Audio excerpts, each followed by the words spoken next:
What's going on, everyone? I'm just a typical, average American here today to react and learn about the entire military history of Canada. So today, I want to learn about something that we're just not taught about here in America, and that is Canadian history. And specifically, today I want to learn about Canada's military history. The battles, the wars, Canada fighting for stuff, I don't know much about this, so I'm excited to take a look here and hear about this for really the first time. So let's take a look.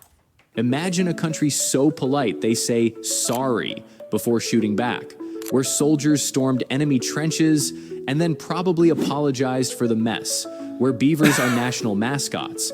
But the military has a history that would make even the toughest generals nod in respect. What is with that intro? What? Like Canadians are putting on your military gear and getting your guns out and going to war, shooting people and then saying, sorry about that. Like that, yeah. What? Talk about a bit of a stereotype that Canadians really have to overcome, even when it comes to the military, I guess. But it is true that for a lot of us Americans, we don't really think about Canadians in this way. Like, we think of Canadians as being very, friendly, polite, nice people. So yeah, maybe there is a little weird truth to this, that a lot of Americans might be like, oh yeah, Canadians have gone to war and battle and obviously have fought with the United States at times and helped us and protected us and all of that. But it's weird how a lot of us Americans, one, aren't taught much about what Canada has done, and really don't think about it. So this intro kind of made me stop and appreciate, it's good to acknowledge, what Canada has accomplished. This is the military history of Canada in 8 minutes. Let's go. Okay. Before Canada even had a flag, a national anthem, or hockey, this land was already a battleground. Before hockey. Dark times. Dark times! The time before hockey. Jeez. I don't know if we even want to talk about this. Okay, enough joking. Let's get to it. Indigenous nations like the Haudenosaunee Confederacy, the Mi'kmaq, and the Cree had complex alliances, rivalries, and military tactics that involved ambush warfare, intricate diplomacy, and zero tolerance for colonizers who didn't know how to walk in snowshoes. When the French showed up in the 1600s, things went from peaceful to powder keg. Jeez.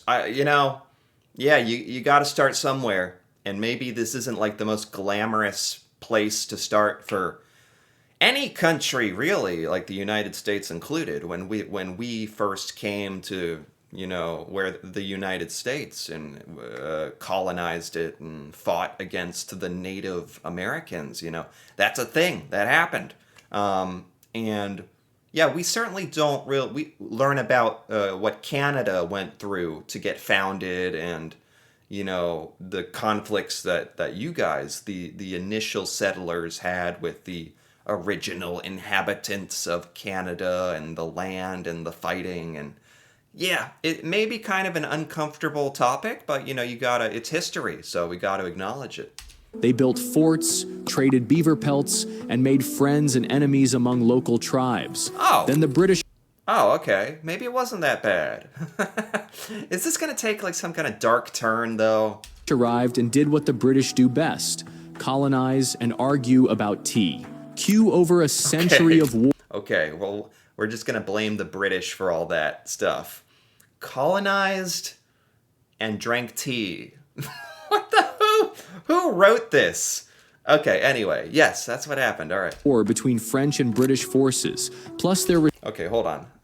French and so the British came into Canada and kind of killed a lot of people and took over a lot of land, and now the British and French are fighting? Cue over a century of war between French and British forces, Right. plus their respective indigenous allies all fighting over land, rivers, and bragging rights. The big showdown came in 1759 at the Battle of the Plains of Abraham outside Quebec City. The Battle of the Plains of Abraham. What an epic name. I've never heard of this battle. General Wolfe and General Montcalm both died, thousands fought, and the British took control of New France. So began Canada's journey toward becoming one of the nicest militarized nations on earth. Now, So the French came to what would become Canada first. Then the British after the French, and then the French and the British fought, and okay. I didn't realize it happened in that order. now enter the Americans, who figured, hey, the British are busy fighting Napoleon in Europe. Let's casually annex Canada. Oh, jeez. This is just getting worse and worse. This is history. It's already happened. It's already done. And it's still making me like cringe a little bit. Americans came and tried to take over Canada. You know,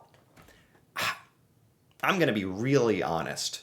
I'm sure at some point we are taught a bit about this in American history class here, but not much. And I would venture to say a lot of Americans don't even know that America did this. Like was at war with part of Canada in 1812. The War of 1812 sounds familiar. That sounds very familiar. I know that war, but I just don't quite know exactly what happened, which is, embarrassing, but no better time to learn, I suppose. But Canada said, not today, eh? The War of 1812 saw some of the most chaotic underdog heroics in North American history.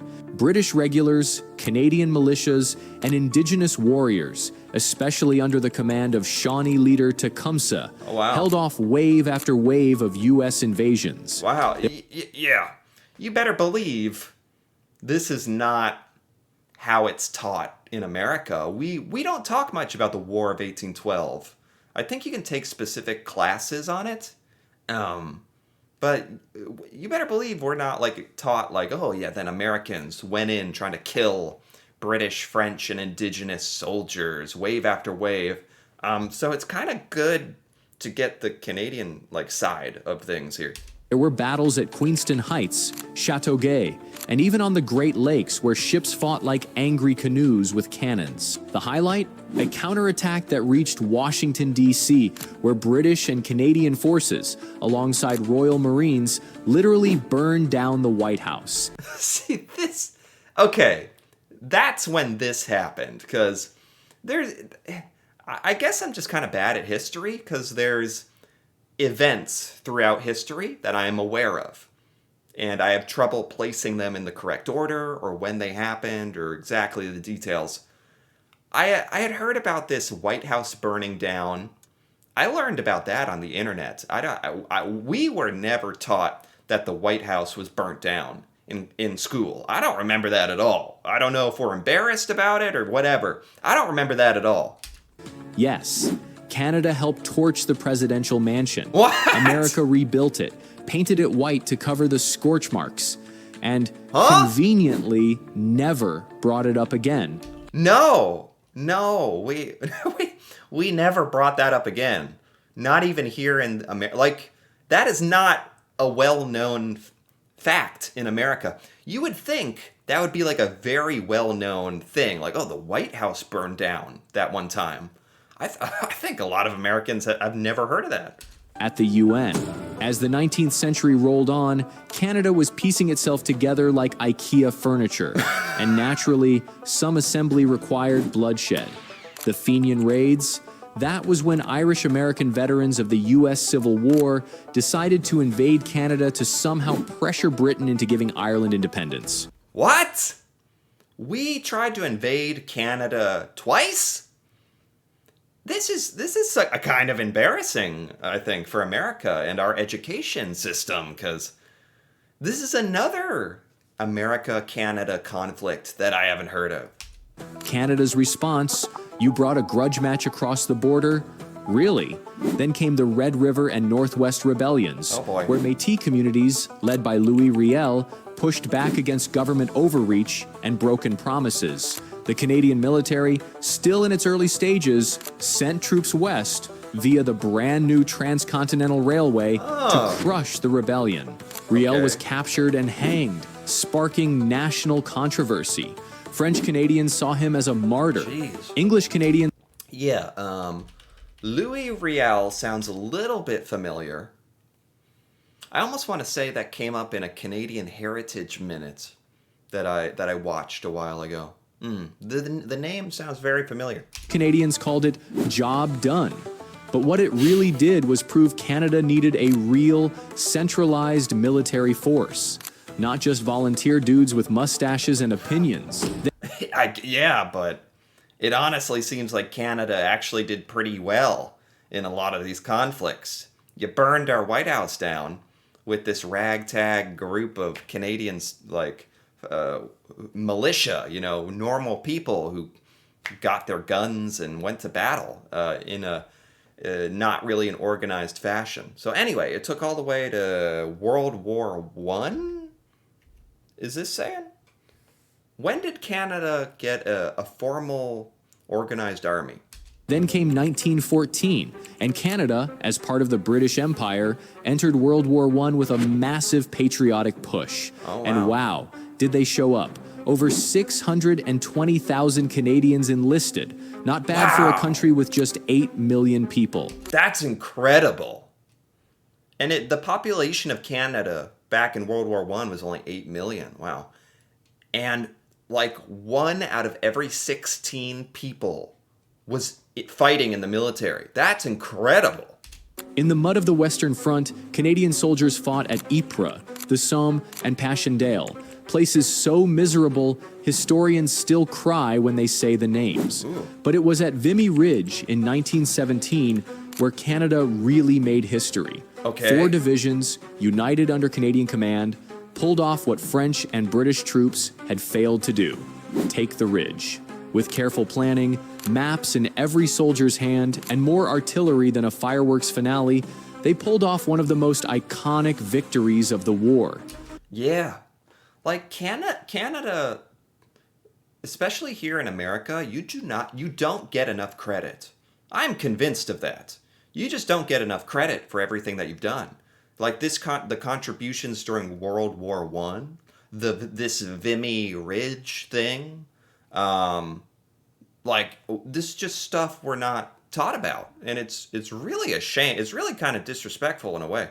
It was muddy, cold, and insanely dangerous, but it gave Canada a new national identity: tough, strategic, and ready to do what the big guys couldn't. Yeah, no kidding.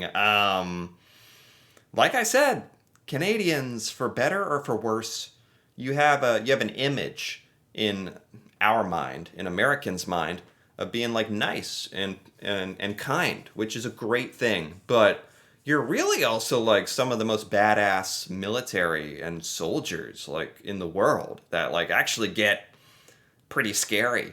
Like when it's time to like go to war, and it's like Canadians are actually pretty scary. By war's end, Canadian troops were considered elite, shock troops of the British Army, and not just the polite cousins anymore. In 1939, it happened. Yeah. So maybe over time we haven't done a good job teaching all this in America, but at the time when this was going on, it sounds like Canada had like a serious reputation as being like a very formidable military force. Happened again. World War II kicked off, and this time, Canada declared war all by itself. No British permission slip required. Over 1.1 million Canadians served in the war. Jeez. 1 million Canadians. Yeah, when we're taught about World War II, like I don't even think Canada really came up, which is insane. Like thinking back on it now, like as an adult, like it's insane that we didn't. And it's not just Canada, you know. It seems to me in American history classes, we really just focus on America, you know, which makes sense. You know, you focus on your own country where you live, but it's kind of a shame a lot of us how little a lot of us know about the world history, things that a lot of other countries, including Canada, have done for the United States. That's 1 in 10 citizens, and they did Wow. everything. They flew Spitfires in the Battle of Britain. They patrolled the Atlantic, dodging German U-boats like underwater mosquitoes. But their biggest God. moment? D-Day, June 6th, 1944. At Juno Beach, I have done a video in the past learning about Canada during D-Day, and it's pretty insane. This is the one part like I am a bit more familiar with. Canadian forces stormed ashore with precision, courage, and an absolutely terrifying amount of maple-powered determination. Come on, what? We're talking about serious stuff. We're trying to be serious here. Canadians, laid down your lives for the freedom of Canada and the world and America, and we're gonna say maple powered. What? What was maple powered? And an absolutely terrifying amount of maple-powered determination. Maple powered determination. Hey, maybe it was. I don't know. They advanced farther inland than any other Allied force that day. They also helped liberate the Netherlands, forming a bond so strong that the Dutch still send tulips every spring in thanks. Right? Yeah. Yeah, I've heard about that. Canada and the Netherlands have like this amazing relationship. Yeah, because you guys were celebrating the anniversary of Canada liberating the Netherlands like just a few months ago or something. Yeah, I saw that. That's really awesome. If you ever wondered how to win a nation's heart, help free them, then send flowers. After World War II, Yeah. Canada didn't put its guns in storage. It just got diplomatic about it. As a founding member of NATO, Canada posted troops to Europe, kept an eye on Soviet shenanigans, and built NORAD with the US to watch the skies for Soviet bombers, because nothing says friendship like building missile detection systems in the Arctic together. In the That's right. 1950s, You got that right. Canada pioneered peacekeeping, with future Prime Minister Lester B. Pearson winning a Nobel Peace Prize for crafting the first UN peacekeeping force during the Suez Crisis. Oh wow, this is cool. We're getting into like modern history, 1950, and this is still a bunch of stuff I don't know about. Canada became the world's moral middleweight boxer, showing up to de-escalate global conflicts with blue helmets and just enough firepower to say, "Don't test us." When 9/11 happened, Canada didn't hesitate. They sent troops to Afghanistan and joined NATO's coalition, focusing on Kandahar, one of the most dangerous regions. So we're talking about the war in Afghanistan following 9/11. I know about the Gander like airplanes and Operation Yellow Ribbon, where Gander, Newfoundland, like took in a lot of Americans. Incredible story